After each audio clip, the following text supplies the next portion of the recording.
हरे कृष्णा भक्तों, हमारे शास्त्र में 10 महाविद्या का उल्लेख किया गया है।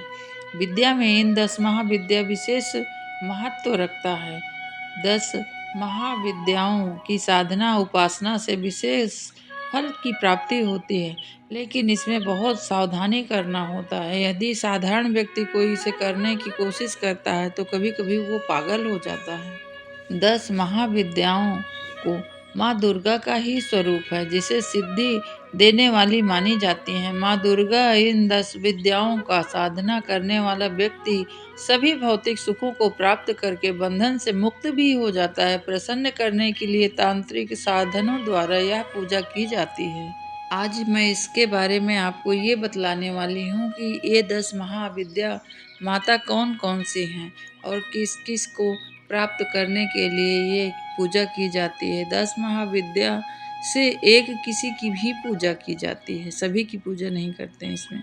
सबसे सात्विक मार्ग और धर्म की देवी की पूजा साधना तथा प्रार्थना करने से कैलाश पर्वत की ध्यानी की अर्धांगिनी यानी शिव जी की पत्नी, दूसरा नाम उनका सती और पार्वती का रूप लिया है उन्होंने। इनके 2 पुत्र हैं, गणेश तथा कार्तिकेय। माँ पार्वती अपने पिछले जन्म के स्वरूप में उन्होंने सती का रूप धारण किया था।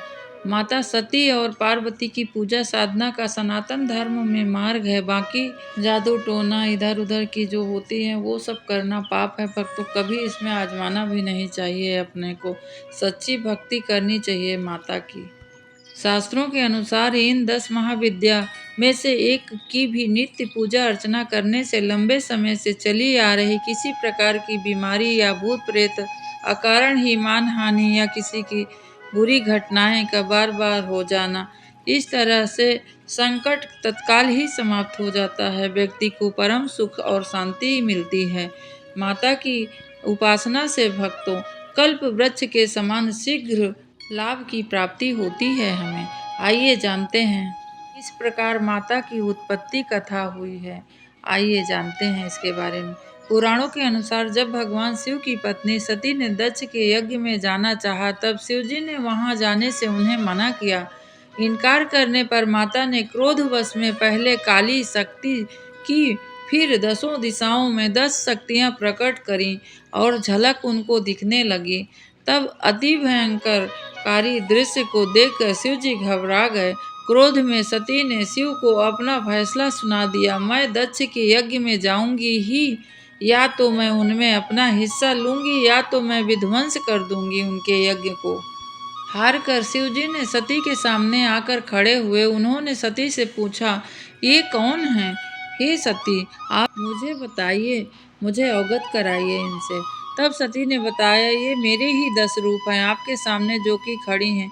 कृष्ण रंग की जो हैं वो काली हैं, आपके ऊपर नीले रंग की जो दिख रही हैं वो तारा हैं, और पीठ के पीछे बंगलामुखी, पूर्व दक्षिण में धूमावती, दक्षिण पश्चिम में त्रिपुर सुंदरी, पश्चिम में मातंगी तथा उत्तर पूर्व में षोडशी हैं। और मैं खुद भैरवी रूप में अभय दान देने के लिए आपके सामने खड़ी हूँ। यही 10 महाविद्या अर्थात 10 शक्ति हैं।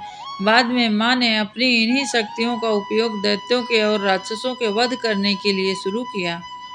प्रथम दिन शैलपुत्री और महाविद्या में प्रथम दिन काली, दूसरे दिन ब्रह्मचारिणी महाविद्या में, दूसरे दिन तारा, तीसरे दिन चंद्र घंटा महाविद्या में, तीसरे दिन त्रिपुर सुंदरी, चौथे दिन कुष्मांडा महाविद्या में, चौथे दिन भुवनेश्वरी, पांचवें दिन स्कंद माता, पांचवें दिन महाविद्या में छिन्न मस्तका, छठवें दिन कात्यायनी, छठवें दिन माता महाविद्या में त्रिपुर भैरवी, और 7वें दिन कालरात्रि। उस महाविद्या में 7वें दिन धूमावती माता, और 8वें दिन महागौरी, और 8वें दिन महाविद्या में महाबंगलामुखी माता, 9वें दिन सिद्धरात्रि, और 9वें दिन महाविद्या में मातंगी और कमला माता का रूप बतलाया गया है। भक्तों, आइए एक एक माताओं का नाम मैं आपको बतलाती हूँ, उनके कार्य करने का। इनका सौम्य कोटि का सुंदर चेहरा और सुंदर वर्णन, सौम्य कोटि का त्रिपुर सुंदरी भुवनेश्वरी मातंगी और कमला का है। दूसरा उग्र कोटि का काली छिन्न मस्तिका और धूमावती बंगलामुखी का है। तीसरा सौम्य उग्र कोटि तारा और त्रिपुर भैरवी का है। आइए जानते हैं भक्तों त्रिपुर भैरवी माता के बारे में। त्रिपुर भैरवी माता की उपासना करने से सभी बंधन से लोग मुक्त हो जाते हैं, बंदी छूट जाता है। माता भैरवी की नाना प्रकार से भेद बताए गए हैं। त्रिपुर भैरवी, चैत्य भैरवी, सिद्धि भैरवी, भुवनेश्वर भैरवी, संपद प्रद भैरवी, कमलेश्वरी भैरवी, कौलेश्वर भैरवी, कामेश्वरी भैरवी, नित्या भैरवी, रुद्र भैरवी, भद्र भैरवी तथा षटकुटा भैरवी आदि त्रिपुरा भैरवी सभी देवी की पूजा की जाती है। माता की 4 भुजाएं और 3 नेत्र बतलाया गया है भक्तों। इनकी सोडकी को विद्या माना जाता है। यह साधक को नियुक्ति और मुक्ति दोनों ही प्रदान करती हैं। इनकी साधना से सोडक कला निपुण संतान की प्राप्ति होती है तथा थल और नभ में उनका वर्चस्व कायम होता है। इनकी पूजा करने से जीवन में सौभाग्य और शारीरिक सुखों और आरोग्य की सिद्धि। इन देवी की आराधना इसलिए की जाती है ताकि समस्त ईश्वरों का भोग मिले। भक्तों यहाँ पर मैं बतला दूँ आपको कि 10 महाविद्या में सबसे प्रथम रूप माता काली का ही होता है और यह जागृत है। काली के रूप में माता किसी भी प्रकार से अपमान करना अर्थात खुद के जीवन को संकट में डाल देने के समान है। महादैत्यों को वध करने के लिए माता ने यह रूप धरा था। सिद्धि प्राप्त करने के लिए वीर भाव से पूजा की जाती है। महाकाली तत्काल प्रसन्न हो जाती हैं, तत्काल रूठने वाली देवी भी हैं ये। और भक्तों मैं आपको यह बतला दूं कि विशेष परिस्थिति में ही इनकी पूजा करनी चाहिए, नहीं तो दूर से ही प्रणाम करिए। इनकी बहुत पूजा करने से डर भी बना रहता है, बहुत जल्दी रुष्ट होती हैं। यह कज्जल पर्वत पे समान 100 के आरूढ़ मुंडमाला धारण किए हुए, एक हाथ में खड्ग, दूसरे हाथ में त्रिशूल लिए, तीसरे हाथ से कटे हुए सिर को लेकर भक्तों के समक्ष प्रकट होने वाली काली माता हैं। उनको नमस्कार है। माता एक प्रबल शत्रुहता महिषासुर मर्दनी तथा रक्त बीज के वध करने के लिए शिव की प्रिय चामुंडा को साक्षात स्वरूप हैं, जिसने देव दानव युद्ध में देवताओं को विजय दिलवाई थी। इनका क्रोध तब शांत हुआ जब शिव जी इनके नीचे में लेटे हुए थे। इनका पैर उनके छाती पर पड़ा, तब जाकर इनका क्रोध शांत हुआ। कालिका माँ का सिर्फ 3 स्थान पे इनका प्रमुख तीर्थ स्थान है। कोलकाता में काली घाट तथा एक शक्ति पीठ भी है। मध्य प्रदेश उज्जैन में इनका गढ़ कालिका मंदिर, इसे भी शक्ति पीठ में शामिल किया गया है। और गुजरात में पावागढ़ पहाड़ी पर स्थित महाकाली का जागृत मंदिर चमत्कारिक रूप से मनोकामना पूर्ण करने वाला मंदिर कहा गया है। ये तीसरी माँ भगवती के बारे में मैं आपको बतला दूं भक्तों। तांत्रिक के प्रमुख देवी तारा, तारने वाली कहने के कारण माता का नाम तारा भी कहा जाता है। सबसे पहले महर्षि वशिष्ठ ने तारा की आराधना की थी।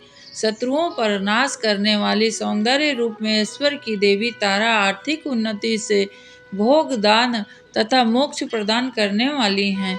भगवती तारा के 3 रूप हैं, तारा एक जटा और नील सरस्वती। तारापीठ में देवी सती के नेत्र गिरे थे, इसलिए इस स्थान को नयन तारा भी कहा जाता है। पीठ पश्चिम बंगाल के वीरभूमि जिला में स्थित है और इसलिए इन्हें तारापीठ के नाम से विख्यात है। प्राचीन काल में महर्षि वशिष्ठ ने इन्हें देवी पर बहुत उपासना करके सिद्धियां प्राप्त की थी। इस मंदिर में वाम खेपा नामक एक साधक ने देवी तारा की साधना करके सिद्धि हासिल की थी। माता तारा के बारे में एक दूसरी कथा भी है। राजा दक्ष की दूसरी पुत्री तारा देवी एक दूसरा मंदिर हिमाचल प्रदेश की राजधानी शिमला से लगभग 13 किलोमीटर दूर स्थित है, सोधी में है। देवी तारा की समर्पित मंदिर यह बौद्ध धर्म में भी इसका बहुत महत्व है। चैत्र मास के नवमी की तिथि शुक्ल पक्ष के दिन तारा रूपी देवी की साधना करने से साधकों को सर्व सिद्धि कामना पूर्ण होती है। ये जानते हैं तीसरी त्रिपुर सुंदरी माता की षोडशी महेश्वरी शक्ति की विग्रह वाली शक्ति हैं। इनकी 4 भुजाएं और 3 नेत्र हैं। ललिता, राज राजेश्वरी और त्रिपुर सुंदरी भी इन्हें कहा जाता है।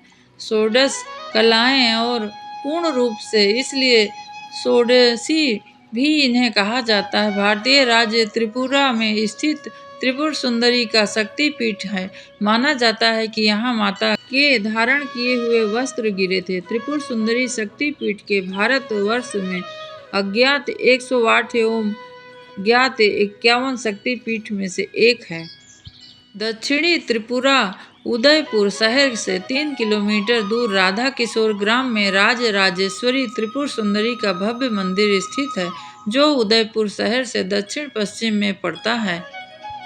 यहाँ की शक्ति त्रिपुर सुंदरी तथा शिव त्रिपुरेश हैं। इनकी पीठ स्थान का कूर्म पीठ भी कहते हैं। महाविद्या समुदाय में त्रिपुर नाम के अनेक देवियां हैं, जिनमें त्रिपुरा भैरवी और त्रिपुर सुंदरी विशेष रूप से पूजी जाती हैं। आइए भक्तों, चौथी देवी महाविद्या के बारे में मैं आपको बतला दूं। भुवनेश्वरी माता इनको कहते हैं। भुवनेश्वरी माता आदि शक्ति और मूल प्रकृति भी कहा गया है। भुवनेश्वरी ही शताक्षी और शाकंभरी नाम से प्रसिद्ध हुई हैं। पुत्र प्राप्ति के लिए इनकी आराधना करते हैं। आदि शक्ति भुवनेश्वरी माँ का स्वरूप सौम्य एवं अंग कांति अरुण है। भक्तों को अभय एवं प्रसिद्धि सिद्धि प्रदान करना इनका स्वाभाविक गुण है। महाविद्या की आराधना के सूर्य के समान तेज और ऊर्जा प्रकट होने लगती है। यदि कोई व्यक्ति इनसे राजनीतिक या किसी आसीन पद पर रहता है तो वो माता का आशीर्वाद जरूर प्राप्त करने के लिए इनकी विद्या और भक्ति करता है। माता का आशीर्वाद मिलने से धन प्राप्त होता है और संसार से सभी शक्ति स्वरूप महाबली हो जाता है। माता का चरण स्पर्श करते ही सभी मनुष्य के बंधन से मुक्त हो जाते हैं। आइए जानते हैं भक्तों छिन्न मस्तिका माता के बारे में। ये छिन्न मस्तिका माता इस परिवर्तनशील जगत का अधिपति कमबंध है और उनकी शक्ति छिन्न मस्तका है। इनका सिर कटा हुआ है और रक्त की 3 धाराएं बह रही हैं। इनकी 3 आंखें हैं और ये मदन होकर रति और असीन हैं। देवी के गले में हड्डियों की माला तथा कंधे पर यज्ञों पवित्र है, इसलिए शांत भाव से इनकी उपासना करने पर यह अपने शांत स्वरूप को प्रकट करती हैं तथा यदि कोई उग्र स्वभाव से इनका उपासना करने का प्रयास करता है तो ये बहुत उच्चाटन हो जाती हैं और इनका बहुत भय रहता है, इसलिए सावधानी से साधक इनकी उपासना करते हैं। माता का स्वरूप अत्यंत गोपनीय है। चतुर संध्या शाम काल के समय छिन्न मस्तिका की उपासना साधक को सरस्वती सिद्धि प्राप्त कराती है तथा कृष्ण और रक्त गुणों की देवी हैं। इनकी सहचरी है पलाश और बेलपत्रों से छिन्न मस्तिका महाविद्या की सिद्धि की जाती है। इनसे प्राप्त सिद्धियां मिलने से लेखन बुद्धि ज्ञान बढ़ता है तथा शरीर से रोग की मुक्ति मिलती है। सभी प्रकार के काम क्रोध लोभ मोह शत्रुओं का नाश होता है तथा अपने मन में विजय की प्राप्ति होती है। कामाख्या देवी के बाद दुनिया में दूसरे सबसे बड़े शक्तिपीठ के रूप में विख्यात हुई छिन्न मस्तिका मंदिर काफ़ी लोकप्रिय है। झारखंड के राजधानी रांची से लगभग 77 किलोमीटर दूरी पर है और माँ छिन्न मस्तिका का यह मंदिर बहुत बड़ा 52 शक्तिपीठों में से एक है। यह मंदिर आइए जानते हैं धूमावती माता के बारे में। धूमावती माता का कोई स्वामी नहीं है, इसलिए यह विधवा माता मानी जाती हैं। इनका साधना जीवन में निडरता और निश्चयता आती है करने से इनकी साधना यह प्रार्थना आत्मबल के लिए होता है और इनकी महाविद्या के फल से देवी धूमावती सुकरी के रूप में प्रत्यक्ष प्रकट होकर साधक को भी रोग अनिष्ट शत्रुओं का नाश कर देती हैं। महाप्रतापी तथा सिद्धि पुरुष के रूप में उस साधक की विख्याति हो जाती है। धूमावती महाशक्ति स्वयं नियंत्रण करती हैं और रात्रि सूत्र में इनका सूतरा कहा गया है, अर्थात सुख पूर्वक तारने योग्य हैं। इन्हें अभाव और संकट को दूर करने वाली माँ भी कहा गया है। इस महाविद्या की सिद्धि के लिए तिल मिश्रित घी से होम किया जाता है। धूमावती महाविद्या के लिए भी यह जरूरी है कि व्यक्ति सात्विक और नियम संयम के साथ रहना चाहिए। लोभ लालच से दूर रहें। शराब और किसी प्रकार का धूम्रपान नहीं करना चाहिए। आइए जानते हैं भक्तों, यह मातंगी माता की भी महिमा किस प्रकार से यह वर्णन किया गया है। मातंगी माता के यह श्याम और गौर वर्ण की चंद्रमा को मस्तक पर धारण किए हुए हैं। पूर्णतः की ही पूरी 4 भुजाएं 4 वेद हैं। मातंगी वैदिक की सरस्वती कही गई हैं। पलाश और मल्लिका पुष्प से युक्त बेल पत्रों की पूजा करने से व्यक्ति के अंदर का आकर्षण और स्तंभ शक्ति का विकास होता है। ऐसा व्यक्ति मातंगी महाविद्या की सिद्धि प्राप्त करेगा। वह अपने क्रीड़ा कौशल और कला संगीत में दुनिया को अपने वश में कर लेता है। भक्त आइए जानते हैं कमला 10वां महाविद्या के बारे में। भक्तों, आज मैं आपको बतलाने वाली हूँ कि कमला माता के बारे में क्या भक्त सोचते हैं। दरिद्रता, संकट, ग्रह कला और अशांति को दूर करती हैं कमला रानी। इनकी सेवा और भक्ति से सुख और समृद्धि पूर्ण रूप से हमें मिलती है। श्वेत वर्ण 4 हाथी सूंड वाले पर कलश लेकर स्वर्ण के समान कांति के लिए माँ भगवती जानी जाती हैं। कमल पर आसीन कमल पुष्प धारण किए हुए माँ सुशोभित होती हैं। ये धन, सुख, समृद्धि, पुत्र पौत्रादि की लिए इनकी साधना की जाती है। इस महाविद्या की साधना नदी, तालाब तथा समुद्र के किनारे की जाती है। 8 अंगुल डूब कर की जाती है। इसलिए पूजा करने से व्यक्ति साक्षात कुबेर के समान धनी हो जाता है। महाविद्या की पूजा करने से व्यक्ति विद्वान होता है। विद्वान के साथ ही उसका व्यक्तित्व बहुत सुंदर हो जाता है। व्यापार तथा सभी जगह उसका बड़ा यश होता है। तो भक्तों, यह थी 10 महाविद्या की कथा मैं जो आपको बतलाई हूँ। बहुत सावधानी पूर्वक आप इसे सुनिए तथा जो बच्चे सुने या कोई साधारण व्यक्ति सुने तो इसे करने का प्रयास कभी मत करिएगा, क्योंकि इसे बहुत बड़े बड़े योगी तपस्वी ही कर सकते हैं। हम साधारण व्यक्ति इसे करने में असमर्थता है। हम माता से प्रणाम करते हैं और विदा लेते हैं। हरे कृष्णा।